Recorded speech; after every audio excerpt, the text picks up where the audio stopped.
Jiro here from Umbra Games with the review of For Honor, played on PlayStation 4 for the review, also available on Xbox One and PC. For Honor was developed by Ubisoft Montreal and is a third-person, over-the-shoulder melee combat game. The game is set in a historically fictionalized world where three factions seem to be constantly at war: the Vikings, Samurai, and Knights. There's a campaign that can be played in a single or multiplayer mode that exposes you to each faction and its various fighting classes, while telling a brutal tale of war and deceit. That said, the game's main focus does seem to be on its multiplayer versus offering, where you and three others play 4-on-4 matches in a handful of game modes, with an overall metagame of deploying troops of your faction and overtaking the lands from the other two. The multiplayer is divided up into 2-week campaigns, which are part of 5-campaign season. At the writing of this review, the game is in Season 4, and features a deathmatch mode, both for points or last man standing. There's also a capture point mode that functions a little differently, with temporary 100 points going to whichever team has points A, B, and C. When the opposing team captures one, it subtracts 100 from the holder and gives it to the taker. When a team is over 1,000 points, the next time a player on the other team dies, they're gone for good. You win the match by exterminating all four. Now, towards the end of the match, when the capture points can subtract to take opponents back under the 1,000 mark, they'll be revived, providing a fairly tense balance between your drive to exterminate and defend. There's also an offering mode where you steal torches to place in holders for your team, and also duels, brawls, and ranked matches. Now, the actual combat mechanics of For Honor is what separates it from other third-person melee games.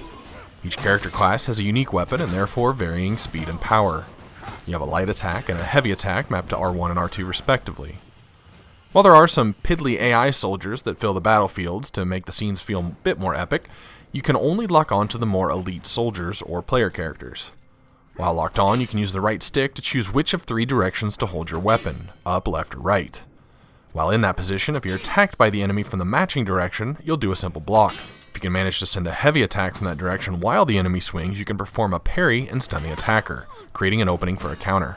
So while at first it seems like quick games of paper, rock, and scissors to make hits, you can eventually develop skills, learning the timing of each class's swing to defend against them.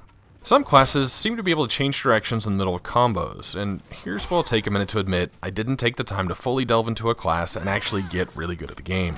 If you want to jump in here, understand this isn't a quick combo button masher like a lot of melee games are. Each swing you take will deplete your stamina meter, and if your attack is blocked, even more so.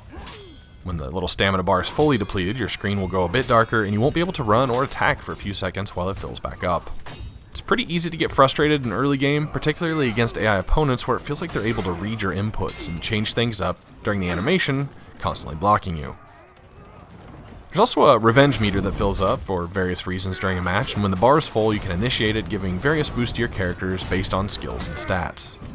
Now, the campaign is divided into 3 chapters, 1 for each faction, and 6 levels each. There are multiple difficulty levels, granting the game a little replay value and to help you hone your skills. When you begin each chapter, you'll choose a basic color and look that will continue throughout those 6 stages. During that time, you'll play through the basic class, the quicker ones, as well as the heavy. Tutorials will pop up occasionally, informing you of your unique combos with each. Each level has a goal, whether invading or defending a location, or reaching specific checkpoints, or killing bosses. Some of these bosses will launch into a duel mode where you'll face them 1-on-1 or 2-on-1 if you're playing cooperatively. There are 2 kinds of collectibles throughout those levels: Observables, which are marked by a shiny sparkle, and triggered with a button press when you're close enough. These will often trigger a quick monologue or explanation of the artifact or landmark you're viewing. There are also sets of breakable objects, glowing white jars, that reward you with bits of steel, the game's currency. During campaign play, you gain story levels, which apply to all characters on your account, which make various perks available. During the campaign, you can choose 2 perks to have active at any one time, and they're on independent cooldown timers. There are health regeneration perks, one that boosts attack, and ones that make your swings unblockable for a limited amount of time. Completing stages also opens up new emblems to customize for your player tag, award some scavenger chests, which I'll touch on in a minute, and also grant more steel. Steel can be used to unlock additional classes for multiplayer, as well as buy gear to equip them with. These scavenge chests will have random pieces of gear in them and can be used on a specific character to guarantee you'll get something for the class you're playing, as opposed to being completely random. Gear can affect multiple stats depending on the piece, but a sword, for example, has customizable blade, grip, and guard. If you receive equipment you don't want, it can be broken down to receive blacksmith points, which can be used to upgrade other pieces of equipment, boosting their stats. Now, I'm sure it's super important, and I'll probably show a bit of my ignorance with networking skills here, but if any of you have suffered connectivity issues because of your NAT setting, For Honor has the potential to really mess with your world. If any player has a strict net setting, then more than likely they won't be able to connect with friends in a party. It's hardwired directly from a Google Fiber modem. And for some reason, For Honor was telling me I had a strict net setting, and my PS4 network test told me I was moderate. I opened every required port in my router and set the PS4 to DMZ temporarily, and after rebooting the PS4 a couple times, I got For Honor to tell me I wasn't just moderate, but open.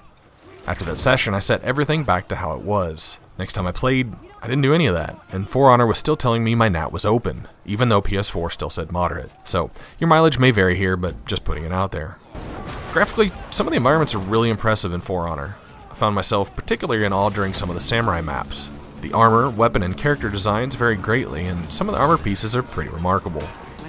Overall, For Honor brings a unique melee mechanic, a 12-hour campaign that can be played fully cooperatively. While some effort did seem to be put into the campaign design and story, the game definitely seems aimed more to the online multiplayer versus crowd, with the campaign helping you hone the skills you need. There are several character options in multiplayer to fit various playstyles and tactics, but no character choice during the campaign. It features some beautiful environments and maps, and great character and armor designs.